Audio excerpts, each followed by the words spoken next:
Well, hello, you're very welcome to the Irish Independence League of Ireland review video, joined by Dan McDonnell from Tolka Park, and I'm here at Richmond Park. Unfortunately, for both our games tonight, there was no goals, both scoreless. There was no shortage of goals at Galway United winning 4-3 against Waterford. Mental game there. Dundalk picking up a big win against Sligo Rovers as well. Dan, I'll come on to my game. Pat's drawn 0-0 with Derry City, but I'll obviously start with yourself. And although there was no goals in your match between Shells and Bows, the drama, I suppose, the action started before the first whistle. Yeah, I think that one probably was the highlight. I kind of feel sorry. There's quite a lot of tourists here tonight. I hope they were there for us because the game after, the game actually. I mean, look, it was poor in terms of like goal scoring activity. It was a good contest and plenty of endeavour, but it just didn't spark in the way you thought it might. Because beforehand, there's cheering in the background as the crowded Bows away section are just cheering their players doing warm downs.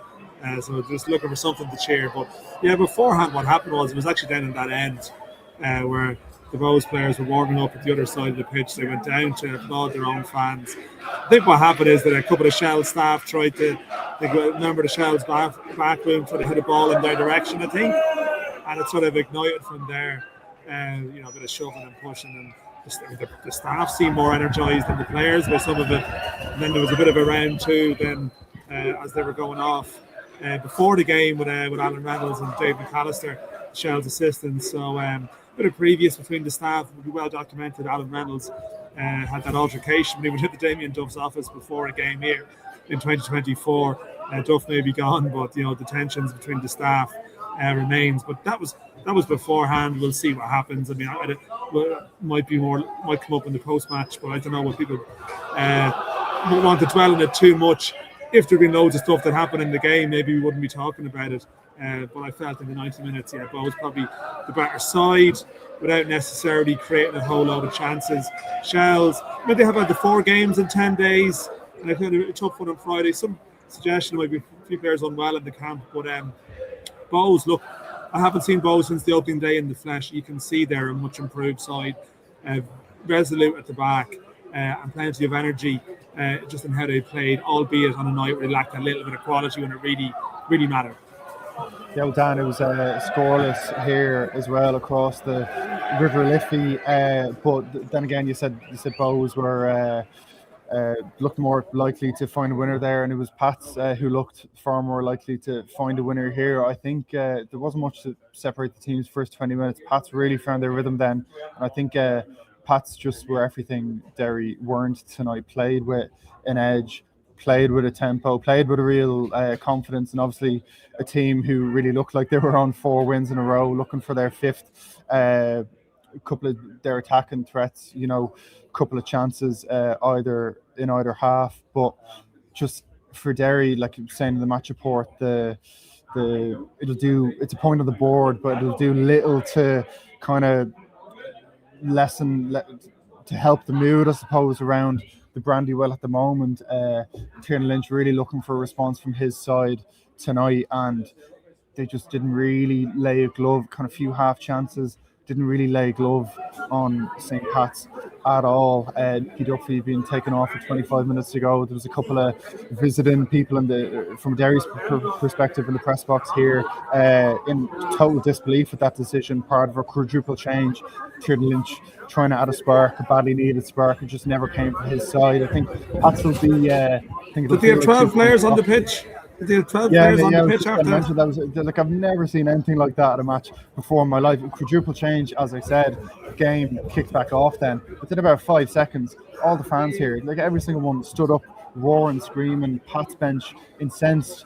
I kind of did a little, quick maths, and they had 12 players on the pitch, and everyone was kind of looking around each other saying, what the hell is going on here? And finally, it turned out that apparently Darragh Markey was the one who should have come off. He came off. He was trying to say, I didn't see my number on the board.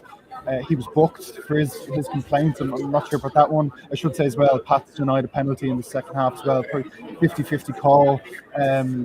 But yeah, I think 2 points dropped for Pats, but just I was looking for a response for Derry tonight. Just didn't see that, Dan. Yeah, it's interesting. I suppose I would look at it having not been at the game and think that's a good point for Derry, given the way they were on Friday, coming away to a team that's won 4 in a row. But okay, you're seeing the game. I just think they were second best to every 50-50 ball. But I suppose we should move on. The Virgin cameras certainly picked the right game tonight. Galway United 4, Waterford 3. Mental game. Chris Tardick with a double, Piero with the late winner with a couple of minutes to go. Paul Hammond off the mark, but hearing John Daly before the match, Dan, he was looking for a real response from his side, and now that's a lot of goals conceded in their last 2 games and 2 defeats, obviously. Yeah, no, look, it's definitely getting very worrying for John Daly at Waterford, and it's very early days, but look, it's just football. He'll know it. He's a very he's a football man who knows the business inside out, and he'll sort of be aware that at the club he's at, there will be a degree of pressure that comes with those results. And as you say, it's conceding sort of 9 goals in around the fixtures where you're away to a newly promoted team and a team that doesn't necessarily score a lot of goals, So I know that the Kevin Long is coming in. He obviously wasn't involved. He's not ready yet. Maybe does that buy you a little bit of time? John Mahan's injured as well too.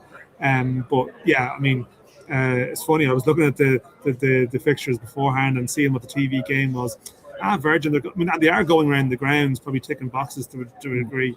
But it's worked out pretty well, because otherwise, until we had a late goal in Dundalk, it was like that old après match skit of the Northern Irish sports results, where it was 0-0, 0-0, 0-0, 0-0. So yeah, that is one story of the weekend, and the other probably is Dundalk. We spoke about it in our preview last week. That they had 2 home games and they've won both of them, 6 from 6 for Dundalk, and all of a sudden they're on 10 points. They're up to 4th in the table, and just like for a team that's coming up, just psychologically, it's just massive to look at. Their priority is to stay up this season.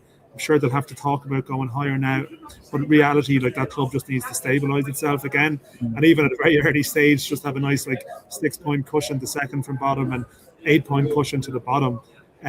Looking dangerous at home. Should mention Ryan O'Kane looks they've got a bad injury in that game. Another Shells low knee getting a bad injury at Oriel Park. That looks nasty. So he went up for a header and he landed awkwardly, so that's not good. He's obviously from Dundalk, and it seems to be concern again from both camps. So we have to mention that. But if you look at it from a football perspective, Sligo Rovers are probably they're 4 points behind Drogheda now. So the 2 teams at the bottom, Sligo Rovers and Waterford, would be probably the two fan bases that might be the most worried. And Galway, you have to say, and we've spoke about it, we know that they've started the season well, but they haven't necessarily got the points on the board to match it. That's a big one tonight, and their signings, Twardek, and as you mentioned, Piero, big one from him too. Dan, just finishing off, Drogheda United 0, Shamrock Rovers 0. Drogheda coming into this off the back of 3 successive defeats, so that's a much needed point on the board for them.